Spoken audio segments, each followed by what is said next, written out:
சும்மா வாய் சவடலாம் சொல்ல வாய் சவடலாம் சொல்ல நாங்க தோத்து போயிட்டோம். ஆமா நாங்க பூஜ்யம் தாண்டா, நாங்க முட்டை தாண்டா. அந்த முட்டை தாண்டா இங்க வந்து நிக்குது மக்களுக்காக. வேற எந்த சொட்டையும் வந்து நிக்கல. ஆம், இன்னும் நாங்கள் நிற்போம். எங்கள் மக்கள் எங்களுக்கு ஓட்டு போடலையா கவலையே இல்ல. ஜெயிச்சா சட்டமன்றத்தில் பேசுவோம், தோத்தா மக்கள் மன்றத்தில் பேசுவோம், அவ்வளவுதான். மேகமலையில என்ன பிரச்சனை நடக்குது, நாம் தமிழர் கட்சி எதுக்காக அவ்வளோ பெரிய ஒரு போராட்டம்ன்றதை பண்ணாங்க, மேகமலையில இருக்க அந்த ஊர் மக்களுக்கு என்னதான் பிரச்சனை, இந்த பிரச்சனை எப்படி ஆரம்பிக்குது அப்படின்றதான் இந்த வீடியோவில் பார்க்க போகிறோம். மேகமலைன்ற இந்த கிராமம் எங்கே இருக்குன்னா, தேனி மாவட்டம் மேற்கு தொடர்ச்சி மலைக்கு பக்கத்தில் தான் மேகமலைன்ற இந்த கிராமம் இருக்குது. இந்த மேகமலையில் ஒரு 70 வருஷத்துக்கு முன்னாடி அங்கே வாழ்வாதாரத்துக்காக ஒரு சில மக்கள்ன்றது குடியேறுறாங்க. அப்போ வந்து பார்த்திங்கன்னா அந்த மக்கள் வந்து பார்த்திங்கன்னா வாழ்வாதாரத்துக்காக குடியேறி விவசாயம் இதுமாரிலாம் இதெல்லாம் வந்து பார்த்திங்கன்னா பண்ண ஆரம்பிக்கிறாங்க. அப்போ ஆட்சி செஞ்சிருந்த அரசாங்கமோ அரசு அதிகாரிகளோ யாருமே இது வந்து பார்த்திங்கன்னா ஒரு ஆக்கிரமிப்பு இடம், இங்கே வந்து பார்த்திங்கன்னா வரக்கூடாது அப்படின்ற மாரி எந்த ஒரு ரெஸ்ட்ரிக்ஷனுமே கொடுக்கல. அப்படியே அவங்களுமே வந்து பார்த்திங்கன்னா ரொம்ப வருஷங்களாக அங்கேயே இருக்காங்க. கொஞ்சம் வருஷம் கழிச்சு 1978 வந்து பார்த்திங்கன்னா இது வந்து பார்த்திங்கன்னா வனவிலங்குகள் வாழற இடம், இங்கே வந்து பார்த்திங்கன்னா மனிதர்கள் வந்து பார்த்திங்கன்னா இருக்கக்கூடாது அப்படின்ற மாரி ஒருத்தங்க உச்ச நீதிமன்றத்தில் வழக்கு தொடுக்கிறாங்க. இது 1978 இருந்து 2009 வரைக்குமே இந்த வழக்குன்றது போய்கிட்டு இருந்ததுக்கு. அப்படி போயிட்டு இருக்கும் போது அந்த வழக்குல இறுதி தீர்ப்பா என்ன சொன்னாங்கன்னா, இது மனிதர்கள் வாழற கிராமம் இல்ல, இது வந்து பாத்தீங்கன்னா பாதுகாக்கப்பட்ட காடு, அதாவது வந்து பாத்தீங்கன்னா ரிசர்வ்டு ஃபாரஸ்ட் அப்படின்னு வந்து பாத்தீங்கன்னா ஒரு எல்லைக்கோடுன்றது போட்டாங்க. 2009 அங்க இருந்த மக்களை அப்புறப்படுத்திட்டு அவங்களுக்கு மாற்று இடம் கொடுக்கணும் அப்படின்ற மாதிரி உச்ச நீதிமன்றம் சொல்லிடுச்சு. ஆனா 2009 இருந்து 2026 வரைக்குமே அவங்களுக்கு மாற்று இடம்ன்றதும் தரல, அவங்கள அங்க இருந்தும் அப்புறப்படுத்தவே இல்லை.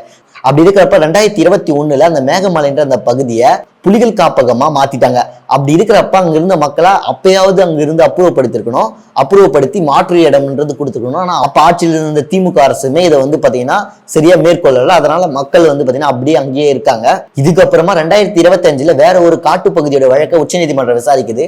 உச்சநீதிமன்றம் விசாரிக்கும் போது இதே மாதிரி எந்தெந்த இடத்தெல்லாம் காட்டு பகுதி ஆக்கிரமிச்சிருக்காங்க அப்படின்ற ஒரு லிஸ்ட் வேணும் அப்படின்னு உச்சநீதிமன்றம் அங்க இருந்த அதிகாரிகளுக்கு சொல்றாங்க. உடனே இது மாதிரியான எல்லா லிஸ்டையும் எடுக்கும் போதுதான் மேகமலைன்ற இந்த ஒரு காட்டு பகுதி வருது. இந்த மேகமலையில 4600 குடும்பங்கள் இருக்கிறதா சொல்றாங்க. இப்ப இந்த மேகமலையில இருந்து இவங்களை எல்லாரையும் அப்புறப்படுத்தணுமா அப்படின்னு கேட்டீங்கன்னா, இப்ப நாம் தமிழ் கட்சியோட ஸ்டாண்ட் என்ன வைக்கிறாங்கன்னா, அங்க இருக்க மக்கள் வந்து பாத்தீங்கன்னா இவ்வளவு நாளா அங்க வாழ்ந்துட்டு இருக்காங்க, இப்ப வந்து பாத்தீங்கன்னா உடனே அப்புறப்படுத்த சொன்னா எங்க அவங்க போவாங்க அப்படின்ற மாதிரி கேட்டிருக்காங்க. ஆனா அது வந்து பாத்தீங்கன்னா புலிகள் காப்பகமா அறிவிச்சுட்டாங்க. அப்படி இருக்கிறப்ப அங்க மனிதர்கள் வாழ்ந்தாங்கன்னா அது மனிதர்களுக்குமே பிரச்சனை, அங்க இருக்கிற புலிகளுக்குமே பிரச்சனை. இதுக்கு வந்து பாத்தீங்கன்னா ஒரு மாற்று இடம் தராங்க அப்படின்னா அங்க இருக்க மக்கள் வந்து பாத்தீங்கன்னா எந்த ஒரு பிரச்சனையும் பண்ணாம போயிடத்தான் நல்லதுன்னு எனக்கு தோணுது. அதாவது இந்த வழக்குல நான் இது வரைக்கும் நான் படிச்ச வரைக்கும் படிச்சதுல இருந்து தெரிஞ்சது புரிஞ்ச என்னோட கருத்து தான் இது. அங்க இருந்து அந்த மக்கள் போயிட்டாங்கன்னா எந்த ஒரு பிரச்சனை இல்லைன்னு தோணுது. ஆனா இப்ப வந்து பாத்தீங்கன்னா நாம் தமிழர் கட்சியும் அந்த ஊர் மக்கள் வைக்கிற குற்றச்சாட்டு என்னன்னா, நாங்க இவ்வளவு நாளா அங்க வாழ்ந்து இருக்கோம், நாங்க வந்து பாத்தீங்கன்னா திடீர்னு எங்களை இங்க இருந்து போக சொன்னீங்கன்னா நாங்க எங்க போறது அப்படின்ற மாதிரி கேட்டு இருக்காங்க. இப்ப யாருக்கா இருந்தாலுமே ஒரு இடத்துல நம்ம ரொம்ப நாள் வாழ்ந்துட்டு அந்த இடத்த விட்டு போறோம் அப்படின்னா நமக்கு கொஞ்சம் கஷ்டமா தான் இருக்கும்.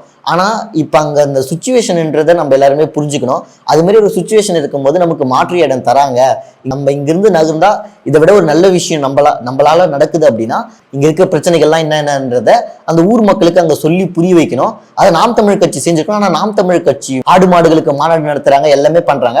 ஆனா இந்த விஷயத்துல மட்டும் இது வந்து புலிகளுக்கு பாதுகாப்பா இருக்காதுன்றது நாம் தமிழ் கட்சிக்கு தெரியலையான்றது எனக்கு தெரியல. அங்க இருக்கவங்க எல்லாருக்குமே பட்டா இருக்கணும். 1950 இருந்து 1970 வரைக்கும் குடியேறவங்களுக்கு எல்லாருக்குமே பட்டா இருக்கு. அதுக்கப்புறமா ஒரு சிலர் வந்து பாத்தீங்கன்னா அவங்களோட வாழ்வாதாரத்துக்காக குடியேறினாங்கல்ல, அவங்க யாருக்குமே பட்டான்றது கொடுக்கல அப்படின்ற மாதிரி சொல்றாங்க. இப்ப இங்க ஏழை எளிய மக்கள் மட்டும் தான் இருக்காங்கன்னா அப்படி இல்லை. ஒரு சில பணக்காரர்கள் வந்து பாத்தீங்கன்னா அங்க வந்து பாத்தீங்கன்னா ரெசார்ட் இது மாதிரி எல்லாம் கட்டி வாடகை விட்டுட்டு இருக்காங்க. அதுவும் முறையான எந்த ஒரு ஆவணங்களும் பட்டா இது மாதிரியான எந்த ஒரு டாக்குமெண்ட்டும் இல்லாமே கட்டி ரெஸ்டாரண்ட் இதெல்லாம் வந்து பாத்தீங்கன்னா வாடகை விட்டுட்டு இருக்கதா சொல்லப்படுது. இதுல வந்து பாத்தீங்கன்னா 118 அரசு அதிகாரிகள் வந்து பாத்தீங்கன்னா சம்மந்தப்பட்டு இருக்காங்க அப்படின்ற மாதிரியான குற்றச்சாட்டும் இருக்கு. இதுல இருந்து என்னோட ஒரு ஒப்பீனியன்றதை நான் சொல்லிட்டேன். நீங்க மேகமலை மக்கள் வந்து பாத்தீங்கன்னா இந்த வீடியோவை பார்த்துட்டு இருக்கீங்க அப்படின்னா உங்களுக்கு ஒரு பிரச்சனை இருக்குல்ல, உங்களோட பர்ஸ்பெக்டிவ்ல வந்து பாத்தீங்கன்னா இல்ல நாங்க இங்கதான் இருக்கணும், எங்களுக்கு வந்து பாத்தீங்கன்னா இந்த பிரச்சனைகள்லாம் இருக்கு, இது வந்து பாத்தீங்கன்னா நாங்க வந்து பாத்தீங்கன்னா வேற ஒரு ஊருக்கு போனோம் அப்படின்னா இதெல்லாம் எங்களால வந்து பாத்தீங்கன்னா பண்ண முடியாது அப்படின்னு ஒரு சில குற்றச்சாட்டு இருக்கும். உங்களோட பர்ஸ்பெக்டிவ் என்னன்றதை நீங்க சொல்லுங்க. ஏன்னா எனக்கு தெரிஞ்ச வரைக்கும் ஒரு சில வெப்சைட்ல இருந்து பார்த்து படிச்சுட்டு நான் வந்து பாத்தீங்கன்னா இந்த வீடியோன்றது மேக் பண்ணிருக்கேன். ஆனா அங்க இருக்க ஊர் மக்கள் உங்களுக்கு தான் தெரியும் அங்க என்ன பிரச்சனை, என்னென்னலாம் நடக்குது அப்படின்னு. உங்களோட பிரச்சனைகள் என்னன்றதை கமெண்ட் செக்ஷன்ல சொல்லுங்க, நான் படிச்சு தெரிஞ்சுக்கிறேன்.